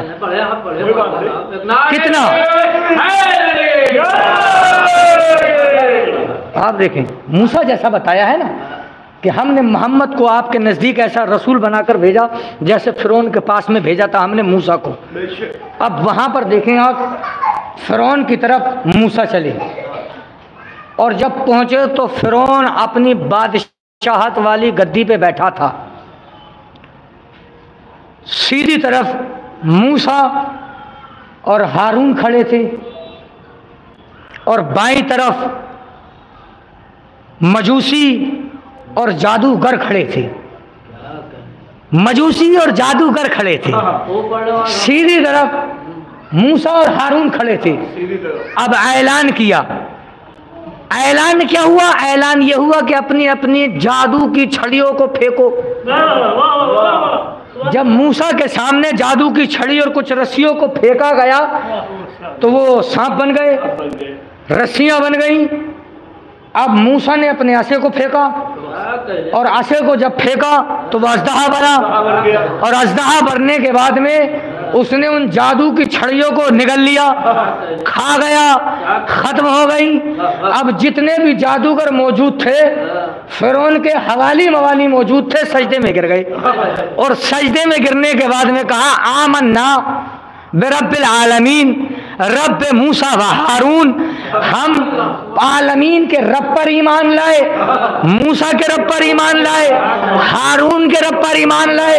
اور اللہ کہنا کیا چاہتا ہے کہ میں نے تمہاری طرف ایسا رسول بھیجا ہے کہ جیسا فرعون کی طرف موسیٰ کو بھیجا تھا۔ اب وہاں پر کلمہ پڑھنے والے کلمہ پڑھتے ہیں اس طریقے سے کہ ہم ایمان لائے عالمین کے نام پر، لا الہ الا اللہ، موسیٰ کے رب پر لا الہ الا اللہ، موسیٰ نبی اللہ، ہارون کے رب پر ہارون ولی اللہ۔ اب محمد موسیٰ کے جیسے نبی ہے تو کلمہ محمد الرسول اللہ پہ ختم نہیں ہوگا، بلکہ ضروری ہے کہ علی ولی اللہ پہ ختم ہو، کیونکہ موسیٰ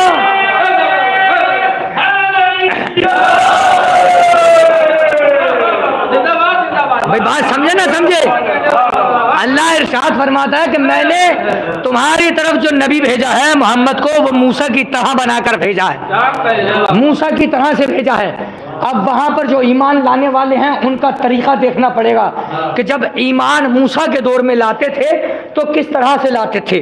جب کافر یا جادوگر یا مجوسی ایمان لائے تو کیا کہہ کر لائے؟ آمنا برب العالمین، ہم موسیٰ کے، ہم پروردگار عالمین کے رب پر ایمان لائے، رب موسیٰ و ہارون، ہم موسیٰ کے رب پر ایمان لائے، ہارون کے رب پر ایمان لائے۔ اب رسول اسلام موسیٰ کے جیسا رسول ہے تو اب ضروری ہے کہ کلمہ صرف محمد الرسول اللہ پہ نہ رکے بلکہ علی ولی اللہ تک پہنچے، تاکہ ہارون ہونا ثابت ہو جائے، ہارون ہونا ثابت ہو جائے، کیونکہ علی محمد کے لیے ایسے ہی ہیں جیسے ہارون موسیٰ کے لیے تھے۔ تو اب ضروری ہے کہ اگر اپنے آپ کو مسلمان کرو تو لا الہ الا اللہ محمد رسول اللہ کے بعد میں علی ولی اللہ کے اقرار ضروری کرو، ورنہ کلمہ ادھورا ہے۔ عزیزان محترم بھیڑ، موسیٰ جب جیت گئے تو غضب ہو جاتا ہے۔ آپ کو پتہ ہونا چاہیے یہ دنیا ہے، اگر کسی کے پاس میں ذرا سی سلطنت یا ذرا سا عہدہ آ جائے تو وہ سب سے پہلے فرعونیت اختیار کرتا ہے، جینے نہیں دیتا ہے بھائی صاحب دوسرے کو، جب تک اس کا بس چلتا ہے۔ یعنی کہ تھوڑی سی طاقت آنے کے بعد میں اگر اس نے دو چار لوگوں کی روزی روٹی پر لات نہ ماری تو کیا حکومت اس کے پاس آئی؟ کیا حکومت اس کے پاس آئی؟ کیا حکومت اس کے پاس میں آئی؟ اگر ذرا سارا مسجد کا متولی، امام بارے کا متولی یا کسی درگاہ کا متولی بن جائے تو سب سے پہلے وہ یہ کام کرتا ہے کہ مولوی ہو، خادم ہو، خدام ہو، عوام ہو، سب سے پہلے انہیں پریشان کرتا ہے۔ یعنی فرعونیت سب سے پہلے انہیں دکھاتا ہے۔ اب کسی پہ جس کی بیوی پر حکومت نہ چل سکے وہ وہاں پر حکومت دکھاتا ہے۔ صلوات بر محمد والے محمد۔ معاف کریے گا مجھے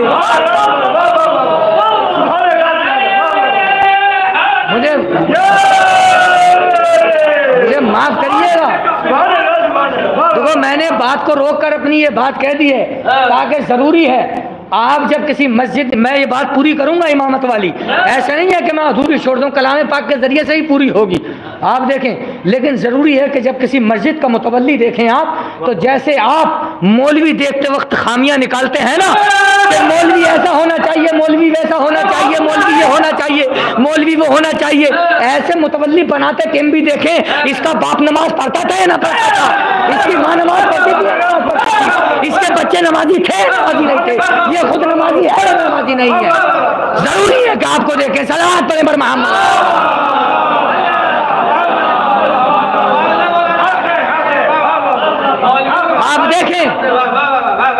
دیکھیں زبردستی جملہ بیان کر دو، زبردستی تخت پر آ جانا دشمن رسول کی علامت ہے،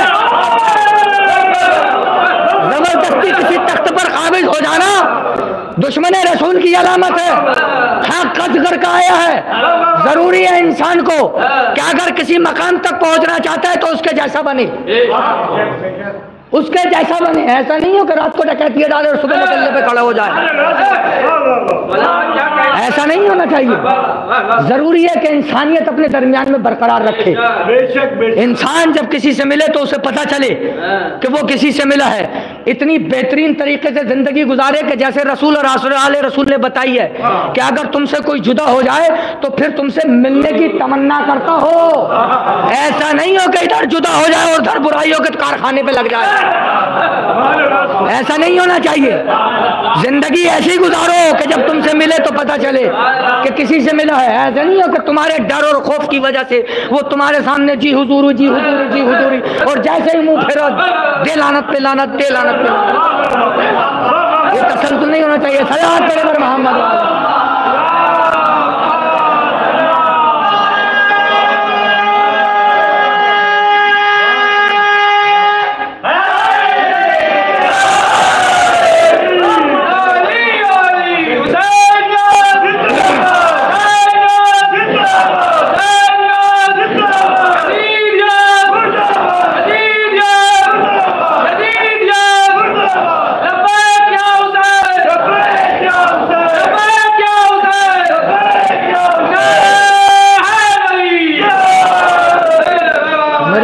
برا لگے دیکھو، میں بھی روزے تھا اور آپ بھی روزے تھے، تھوڑی بہت کیا نام ہے یہ ہے، اور میں واقعاً تھکاوٹ محسوس کر رہا ہوں، محبت میں آ گیا ہوں کیونکہ مجھے ذکر الہ اور ذکر ائمہ معصومین علیہ السلام کرنے کا شوق ہے۔ بدن ساتھ دے نہ دے مگر میں کوشش بھرپور کرتا ہوں کہ میری طرف سے کوئی کوتاہی نہیں رہ جائے۔ میں تو کوئی یہ بات بیان کر دوں، مسجد کے مصلی تک پہنچنا کوئی کامیابی کی علامت نہیں ہے، آپ سمجھ رہے ہیں؟ خانہ کعبہ تک بھی پہنچ جاؤ تو یہ کوئی کامیابی کی علامت نہیں ہے، جب تک کہ تمہارا عمل اللہ کی نگاہ میں بہترین نہیں ہو تمہاری ساری زندگی بیکار ہے۔ آپ چاہے تم خانہ کعبہ کی چھت پہ علم گاڑ دو، تمہاری زندگی اگر دو راہ پر چل رہی ہے تو تم بیکار ہو۔ آپ دیکھیں مشہور واقعہ ہے، چھٹے امام جعفر صادق صحابی نے کہا،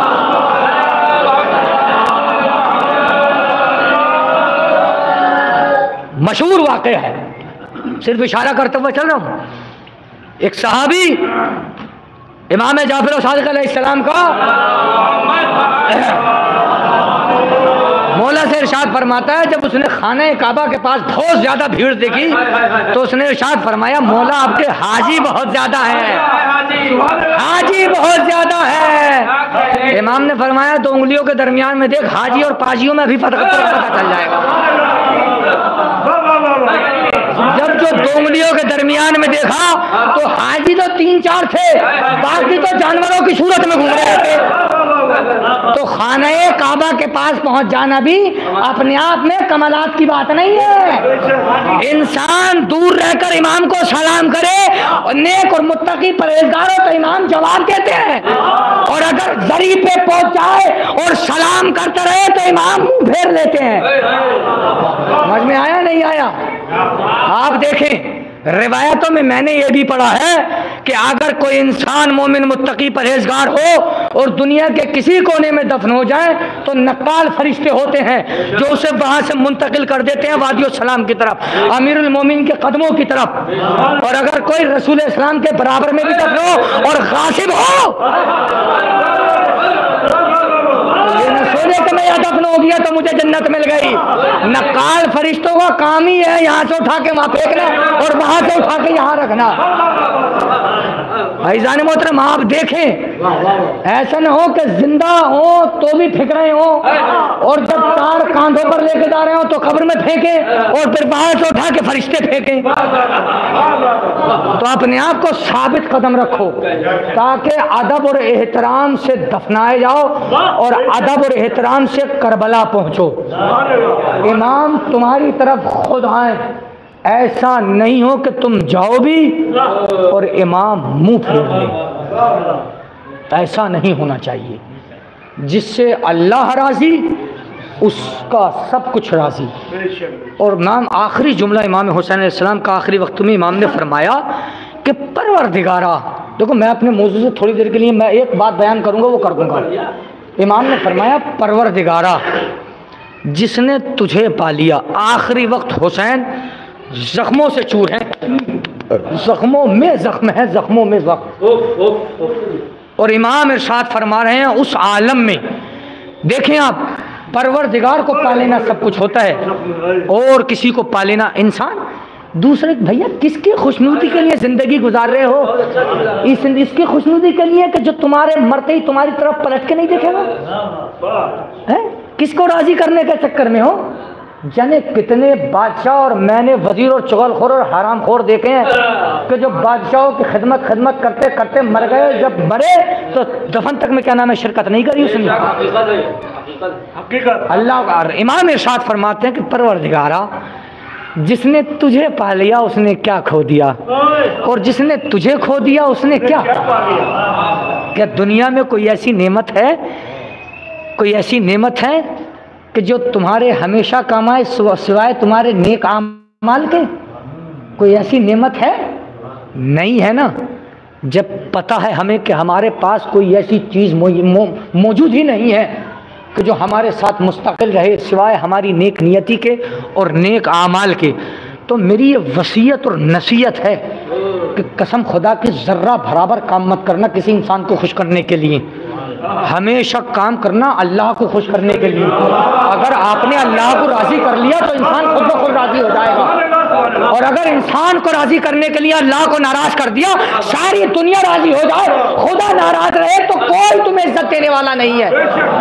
کیوں؟ وَتُعِزُّ مَن تَشَاءُ وَتُذِلُّ مَن تَشَاءُ بِیَدِکَ الْخَیرُ، عزت دینے والا اور ذلت دینے والا اللہ ہے، اور اسی کے ہاتھ میں ہے کہ وہ کس کو جب چاہے کتنی عزت دے اور کتنی ذلت دے۔ میرے بھائی تو اللہ کو راضی کرنے کی کوشش کرنا، کسی انسان کو راضی کرنے کی کوشش مت کرنا، یہ بہت کم ظرف انسان ہے۔ اگر یہ دنیا صاحب ظرف ہوتی تو علی اس کو کبھی طلاق نہ دیتے۔ علی کا طلاق دینے والا بتا رہا ہے کہ یہ دنیا نافرمان ہے۔ عزیزان محترم، علی نے 3 بار طلاق دی اور بتایا ہے کہ یہ دنیا کسی کی نہیں ہے۔ آپ نے دیکھا نافرمان بیوی کے ساتھ میں کیا ہوتا ہے، نان و نفقہ تک واجب نہیں ہے اس کا، تو علی نے اسے 3 بار طلاق دی ہے۔ جب علی کے پاس یہ 4تھی مرتبہ پلٹ کر آئی تو علی نے کہا اسے جا کر دھوکہ دینا جو تیرے دھوکے میں آ جائے، ہاں اسے جا کر دھوکہ دینا جو تیرے دھوکے میں آ جائے۔ علی نے تجھے پہلے 3 مرتبہ طلاق دی ہے۔ اب ایک جملہ اور ارشاد فرماؤں، جو انسان علی کی طلاق دی ہوئی چیز سے دل لگائے ذلت اٹھانا اس کے نصیب میں ہے۔ جس کو علی نے طلاق دے دی ہو تم اس سے دل لگا رہے ہو تو ذلت تو تمہارے نصیب میں خود ہی ہو جائے گی۔ اگر دنیا اچھی چیز ہوتی تو علی طلاق نہ دیتے، اور علی امام ہے، اور امام کا کام کیا ہوتا ہے؟ ہدایت کرنا ہوتا ہے۔ آپ دیکھیں میں بیان کر رہا تھا اپنی بات کو کہ موسیٰ فرعون کی طرف گئے، رسول کو تم لوگوں کے درمیان میں بھیجا، کیسا رسول بنا کے؟ جیسے موسیٰ تھا۔ جب موسیٰ کی اور فرعون کی نہ بنی نا، جب موسیٰ کی اور فرعون کی نہ بنی تو اب موسیٰ اپنا بنی اسرائیل کو لے کے نکلے، 70-80 ہزار آدمی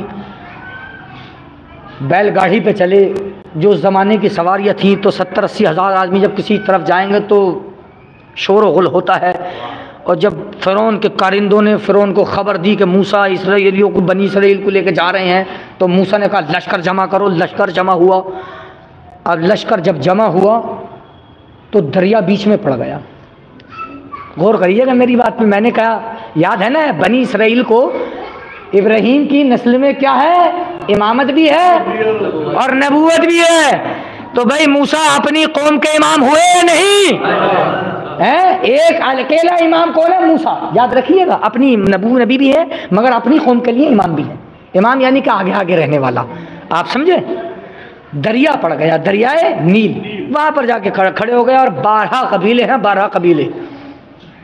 اب کہا کہ صاحب بنی اسرائیل وہ غرور و تکبر والے، کہا کہ نہیں ہم ایسے نہیں جائیں گے، راستہ بنایا جائے. موسیٰ نے ایسا مارا، راستے بن گئے. جب راستہ بننے لگے اور دریا میں چلنے لگے تو پھر انہیں وہی بنی اسرائیل تھے، تکبرانہ زندگی گزارتے تھے، کہا نہ ایسے بھی نہیں جائیں گے صاحب. کہا کہ کیوں؟ کہا کہ کیا پتہ ہمارے قوم اور قبیلے والے ڈوب گئے ہوں ادھر، ہم ہی اکیلے جا رہے ہوں. کہا کہ کھڑکی پانی میں بنا دی جائیں. آپ دیکھیں کس وقت پہ کس چیز کی التجا کر رہے ہیں. دیکھا آپ نے، پہلی التجا یہ کہ راستہ پانی میں بناؤ، اور دوسری التجا یہ کہ وہ جو دیواریں تھیں پانی میں، پانی کی دیواروں میں کھڑکیاں بناؤ. آپ دیکھیں، یعنی بنی اسرائیل بھی جانتے تھے کہ یہ نبی ہے اور ہم جیسا نہیں ہے، لہذا یہ پانی کی دیواروں میں کھڑکیاں بنا سکتا ہے، اور ادھر یہ محمد مصطفیٰ کی امت کے بتانے پہ تلی ہے کہ نبی ہم جیسا ہے. ارے بھائی دیکھ رہے ہیں، یعنی بنی اسرائیل، ارے کھلے الفاظوں میں کہوں یہودیوں کو مسلمانوں سے زیادہ نبی پہ اطمینان تھا کہ وہ جو جانتے تھے کہ یہ نبی ہے ہم جیسا نہیں ہے، پانی کی دیواروں میں کھڑکیاں بنا سکتا ہے، مگر یہ امت بتانے پہ تلی ہے کہ یہ نبی ہم جیسا ہے. عزیزان محترم دیکھیں، آپ میں نے 2 آیتیں پڑھی تھی، اور وہ آیت یہ تھی کہ اللہ نے ایک میں اپنے حبیب کو شہید کہا ہے اور ایک میں شاہد کہا ہے. شہید اور شاہد میں فرق پتہ کیا ہے؟ شاہد اسے کہتے ہیں جو آنکھ سے دیکھے، اور شہید اسے کہتے ہیں جو دل سے دیکھے. ارے جو میرے محمد کی آنکھ کے برابر نہ ٹھہرا وہ دل کے برابر کیا خاک ٹھہرے گا. صلوات پڑھیں نبی محمد والے محمد. وہ خاک ٹھہرے گا. آپ دیکھیں کہ دل کے برابر خاک ٹھہرے گا. تو عزیزان محترم شرطیں رکھیں یہودیوں نے، بنی اسرائیل نے، کہ دیواروں میں، پانی کی دیواروں میں کھڑکیاں بناؤ، اور موسیٰ نے بنائی. پانی کو حکم ہوا، وہی ہوئی کہ دیکھو موسیٰ والوں کو چھیڑنا مت اور فرعون والوں کو چھوڑنا مت. آپ دیکھیں، اب ایک بات اور بتا دوں، کیا آپ مجھے ایمانداری سے بتائیں، کیا موسیٰ کے ساتھ میں جو 12 فرقے جا رہے تھے کیا ان میں سب مومن تھے؟ کیا فرعون کے ساتھ میں جتنے بھی لوگ تھے کہ سب کافر تھے؟ بھئی قرآن میں اعلان ہو رہا ہے وقال من آل فرعون مومن، یعنی کہ فرعون کے خاندان میں کسی ایک نے اپنے ایمان کو پوشیدہ رکھا تھا. اور موسیٰ کی طرف والے کتنے خطرناک تھے، موسیٰ سے ارشاد فرماتے تھے کہ موسیٰ جاؤ تم لڑو ہم بیٹھے ہیں. تو نبی کو حکم دینا کہ تم لڑو ہم بیٹھے ہیں، یہ کیا مومن ہونے کی علامت ہے؟ مومن ہونے کی علامت ہے. لیکن آپ دیکھیں، راستہ ایک، چلنے والے 2 تھے، کچھ موسیٰ کے پیچھے تھے اور کچھ فرعون کے پیچھے تھے. ایک کے پیچھے چلنے والے ڈوب گئے اور ایک کے پیچھے اسی راستے پر چلنے والے پار ہو گئے. اللہ یہ نہیں دیکھتا ہے کہ کون کس کے پیچھے جا رہا ہے، یہ دیکھتا ہے کہ کون امام کے پیچھے جا رہا ہے.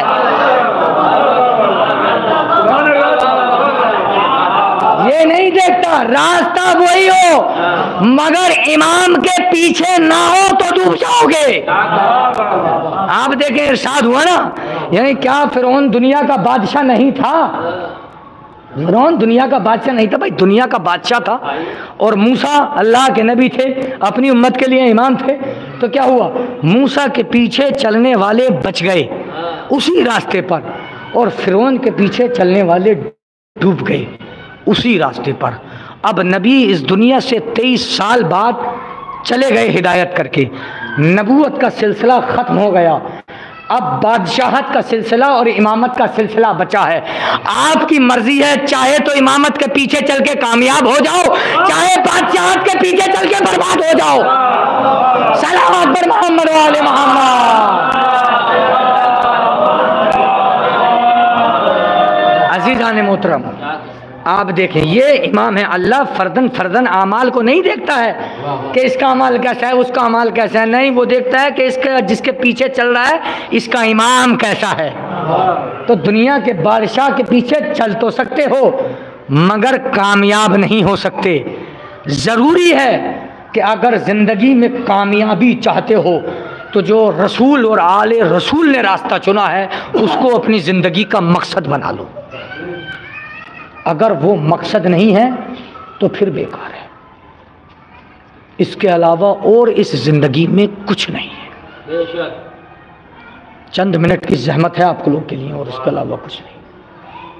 میں اپنی باتوں میں بہت کچھ کہہ گیا ہوں، صرف میرا کام تھا یہ بیان کرنا، صرف خبر کرنا۔ حجت تمام کرنے کا مطلب سمجھتے ہو؟ آگاہ کر دینا۔ سامنے والے کی مرضی ہے، اس کو اختیار ہے کہ چاہے تو چنے یا نہ چنے۔ کیا آپ کو امام نے آ کے ڈائریکٹ ہدایت کری؟ نبی نے کری؟ مگر نہ، اس کے بھیا بندے ہیں۔ دیکھو جب تک نبی تھا اس نے ہدایت کری، جب تک امام تھے اس نے ہدایت کری۔ امام پردہ غیب میں چلے گئے، ذمہ داری آ گئی کس کے اوپر؟ علماء اکرام کے اوپر۔ اب ہماری ذمہ داری ہے کہ ہم ان کی بات کو فالو کریں۔ کیوں؟ کیونکہ وہ جو ہمیں بتاتے ہیں وہ قرآن اور احادیث کے ذریعے سے مسئلے کا حل بتاتے ہیں، اپنی مرضی سے نہیں بتاتے۔ یعنی کہ غیبت کبریٰ کے زمانے میں ضروری ہے کہ ہم اپنے نائب امام کی پیروی کریں، ضروری ہے۔ اور میں ایک بتا دوں، جس کا مالک نہیں ہوتا ہے وہ برباد ہو جاتا ہے۔ ضروری ہے کہ اپنا مالک بناؤ۔ ہمارا مالک اللہ ہے، اس کا رسول ہے، اور وہ صاحبان امر ہیں کہ جس کے بارے میں اللہ نے فرمایا کہ حالت رکوع میں زکوٰۃ دیا کرتے ہیں، وہ ہمارے مولا ہیں۔ اب اگر وہ نہ رہیں تو علماء اکرام کے ذریعے سے ہمارے پاس میں دین اسلام آیا ہے۔ عزیزان محترم، آپ سمجھے یہ دین اسلام ایسے ہی پھیل گیا ہے؟ نہیں، ایسے نہیں پھیلا ہے۔ یہ رسول وہ رسول ہے کہ جب تبلیغ دین کر کے آیا کرتا تھا تو لوگ اس کو پتھر مارے کرتے تھے۔ آخری زمانہ، جہالت بھری دنیا، اور رسول کا اس دور میں ہدایت اسلام کی طرف کام کرنا، جاہلیت والا دور، رسول کو پتھر مارنا، راہ میں کانٹوں کا بچھا دینا۔ اب رسول جب واپس گھر پر آیا کرتے تھے تو رسول کی پیاری بیٹی شہزادی فاطمہ زہرا،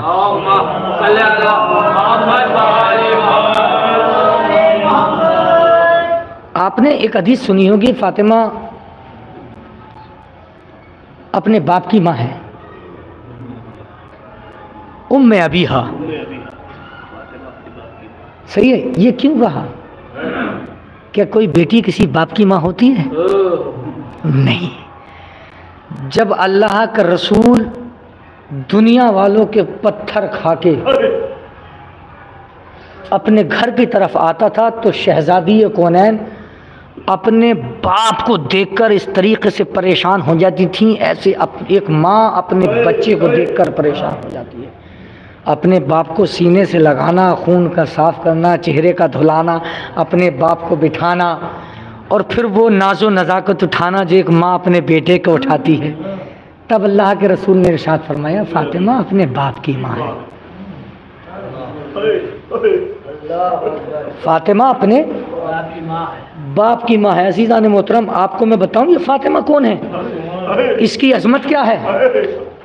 دیکھو لفظ فاطمہ آپ نے سن لیا، بڑا آسان ہے، ایک مرحومہ کے اصالہ ثواب کی مجلس ہے۔ فاطمہ لفظ سن لیا آپ نے، بڑا آسان ہے فاطمہ لفظ سن لینا، لیکن اس کے دروازے کی عظمت دیکھیں، رسول کا ٹھہرنا دیکھیں، اور پھر امت کا آگ جلانا دیکھیں، تب آپ کو پتہ چلے گا کہ فاطمہ کتنی صابرہ تھی۔ آپ دیکھیں کہ رسول آخری وقت ہے، عظمت رسول، فاطمہ کے در کی عظمت سمجھا دوں، اور اس کے بعد میں فاطمہ کے چند مصائب کے ٹکڑے بیان کر کے شہزادی فاطمہ کے اور رحمت کو تمام کر دوں گا۔ آخری وقت ہے رسول کا، بیٹی کے گھر موجود ہیں، کسی آنے والے نے دستک دینے کے بعد میں سلام کیا، السلام علیکم یا رسول اللہ، اے اللہ کے رسول آپ پر میرا سلام ہوں۔ پھر دوسرا سلام کیا، السلام علیکم یا اہل بیت النبوہ، اے نبوت کے اہل بیت، آپ پر ہمارا سلام ہو۔ سلام کا جواب دیا اور کہا جناب فاطمہ زہرا نے کہ سلام کرنے والے ابھی بابا غنودگی کے عالم میں ہیں، آپ واپس چلے جاؤ، ملاقات نہیں ہو پائے گی۔ کچھ دیر بعد پھر سلام ہوا، السلام علیکم یا رسول اللہ، السلام علیکم یا اہل بیت النبوہ۔ پھر شہزادی نے سلام کا جواب دیا، پھر یہی کرا، پھر سلام ہوا، پھر شہزادی نے سلام کا جواب دیا۔ جب چوتھی مرتبہ سلام ہوا تو رسول نے روایتیں سنی ہوں گی مگر سنتے چلو ایک مرتبہ مجھ سے بھی۔ جب رسول نے چوتھی مرتبہ یہ سلام سنا تو فرمایا بیٹی فاطمہ تم جانتی ہو کہ تمہارے دروازے پہ کون ہے؟ آپ عظمت دیکھیں، دروازے کی عظمت دیکھیں آپ۔ کہا جانتے ہو کون ہے؟ کہا کہ بابا جان کون ہے؟ کہا کہ یہ وہ فرشتہ ہے کہ ہجوم کو منتشر کر دیتا ہے، جب کسی گلی کوچے سے نکل جائے تو ماتم بچھا دیتا ہے۔ بیٹی یہ ملک الموت ہے، یہ کسی کے دروازے پہ جا کے اجازت طلب نہیں کرتا، مگر بیٹی یہ تیرے در کا شرف ہے کہ تیرے دروازے پہ اللہ نے اس کو محتاج بنا دیا کہ تیرے دروازے میں بغیر تیری اجازت کے داخل نہ ہوگا۔ میں کہوں گا اے اللہ کے رسول، ارے جس دروازے پہ فرشتے بغیر اجازت کے داخل نہ ہو، تمہاری آنکھ بند ہو جانے کے بعد ارے مسلمانوں نے اس دروازے میں آگ لگا دی، مسلمانوں نے اس دروازے میں آگ لگا دی۔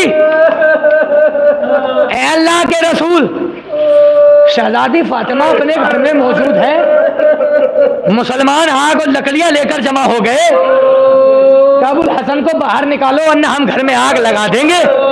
یہ وہ رسول کی بیٹی بول رہی ہے کہ جس کے بولنے کو عظمت کردار سمجھا جایا کرتا تھا، جس کے بولنے پر رسول خاموش ہو جایا کرتے تھے، جس کے بولنے پر علی خاموش ہو جایا کرتے تھے، جس کی بغیر اجازت کے فرشتے اندر نہ آیا کرتے تھے، وہ رسول کی بیٹی بول رہی ہے تم اس گھر کو آگ لگا دو گے جس میں رسول کے بیٹے حسن اور حسین رہتے ہیں؟ کیا تم اس گھر کو آگ لگا دو گے جس میں رسول کی پارے جگر رہتی ہے، فاطمہ رہتی ہے؟ مسلمانوں نے کہا ہم آگ لگا دیں گے۔ کہا کہ اگر آگ لگا دو کہ آگ لگا دو مگر ہم دروازہ نہیں کھولیں گے۔ تاریخ نے لکھا آگ لگا دی گئی اور ایک مسلمان نے جو کافر کا ایسا ظلم کیا، اپنے پیر سے ایسا وار کیا کہ رسول کی بیٹی در و دیوار کے درمیان میں پس کر رہ گئی۔ رسول کی بیٹی در و دیوار کے درمیان میں پس کر رہ گئی، رسول کی بیٹی در و دیوار کے درمیان میں پس کر رہ گئی۔ دروازہ جناب سیدہ کے پہلو پر گرا دیا گیا۔ جب دروازہ شہزادی کے پہلو پر گرا دیا گیا، اب کسی کے چھوٹے چھوٹے بچے ہوں تو وہ کیا کریں گے؟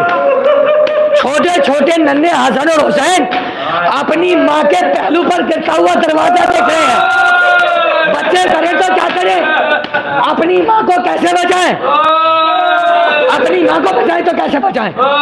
مظلوم کربلا کے رونے والوں، آپ کو میری مجلس کا حق ادا ہو گیا، آپ کی آوازیں بلند ہو گئی۔ شہزادی یہی کہیں موجود ہے، آلے رسول یہی بیٹھی ہوئی ہے، آپ کو روتا ہوا دیکھ رہی ہے کہ میرے اوپر کون کون مقصیہ پڑ رہا ہے، میرے اوپر کون کون کیا کر رہا ہے، آلے رسول دیکھ رہی ہے۔ خدا آپ کو کوئی غم نہ دے سوائے غم سید الشہداء کے۔ آپ دیکھیں فاطمہ کے اوپر دروازہ گرا ہوا ہے، دونوں بھائی آگے بڑھے اور بڑھنے کے بعد میں بڑے بھائی ایک منٹ میری طرف دیکھیں، میری طرف دیکھیں، اب دونوں بھائی کا تذکرہ ہے، اپنی ماں کو بچانے کے لیے بڑھے ہیں۔ جب دونوں بھائی چھوٹے چھوٹے حسن اور حسین ہیں، جب دونوں بھائی آگے بڑھے تو بڑے بھائی نے کیا کام کیا؟ جلتا ہوا دروازہ ماں کے اوپر ہے، جلتا ہوا دروازہ ماں کے اوپر ہے۔ بڑے بھائی نے دروازے کو اٹھایا اور ماں نے بڑے بھائی نے دروازے پکڑا، حسین نے اپنی ماں کا ہاتھ پکڑا اور اپنی ماں کو چلتے ہوئے دروازے سے نکالنا چاہا۔ ایک ظالم جبھی آگے بڑھا اور دروازے پر پیر کو رکھا، فاطمہ کے رخسار پر تماچوں کو مارا،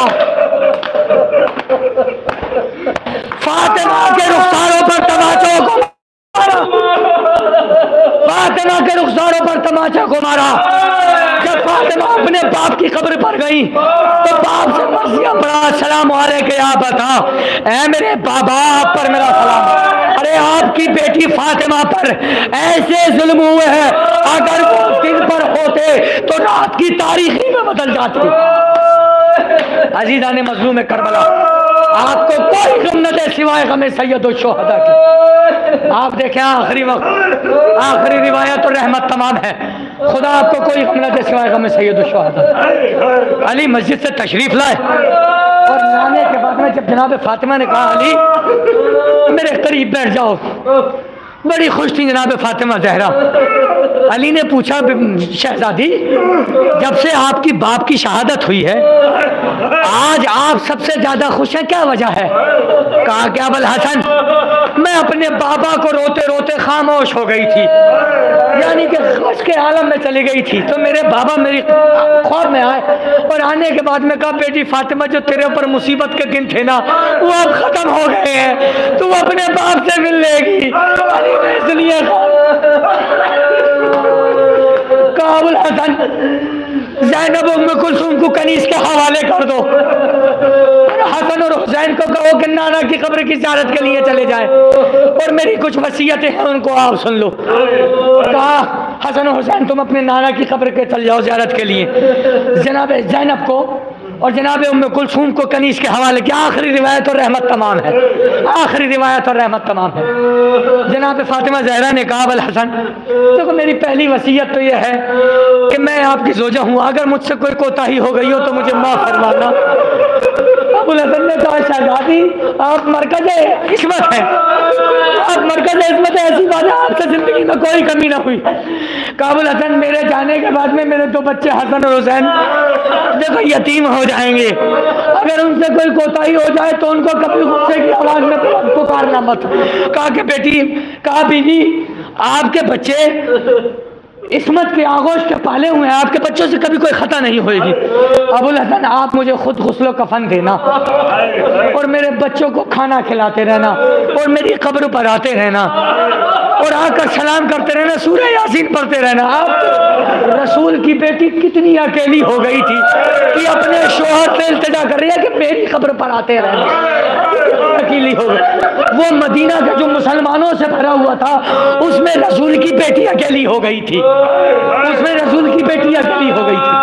علی نے وصیت قبول کری، کہا کہ شہزادی میری بھی وصیت ہے، آپ کو جب میں شادی کر کے لایا تھا تو دیکھو میں مفلس تھا، میں آپ کا حق ادا نہ کر پایا، مجھے معاف کریے۔ کہا کہ ابوالحسن ایسا کچھ نہیں ہے۔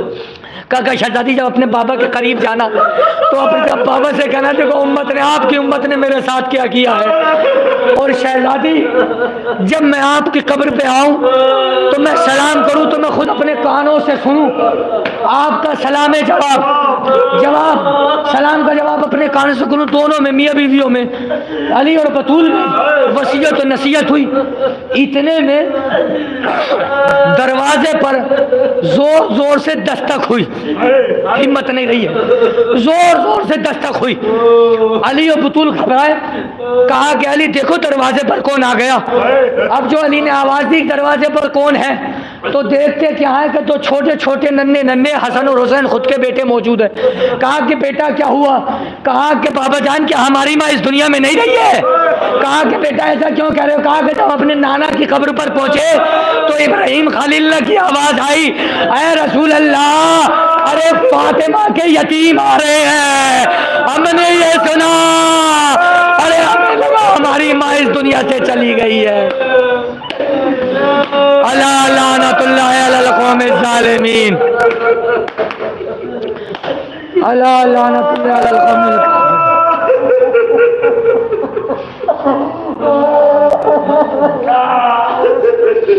اللہم لن قتلت الحسین و اصحابہ اجمعین، اللہم لن قتلک یا فاطمہ الزہرا بنت رسول اللہ، اللہم لن قتلک یا فاطمہ الزہرا بنت رسول اللہ۔ بار اللہ تجھے محمد و آل محمد کا واسطہ جتنے بھی شیعان حضرت کرار محبان اہل بیت دوستان اہل بیت عزیزان اہل بیت اس دنیا سے رخصت ہو چکے ان سب کے گناہ کبیرہ و صغیرہ کو معاف فرما۔ بار اللہ تجھے محمد و آل محمد کا واسطہ جو اس دنیا سے رخصت ہو چکے ان سب کو ائمہ معصومین علیہ السلام کے جوار میں جگہ عنایت فرما۔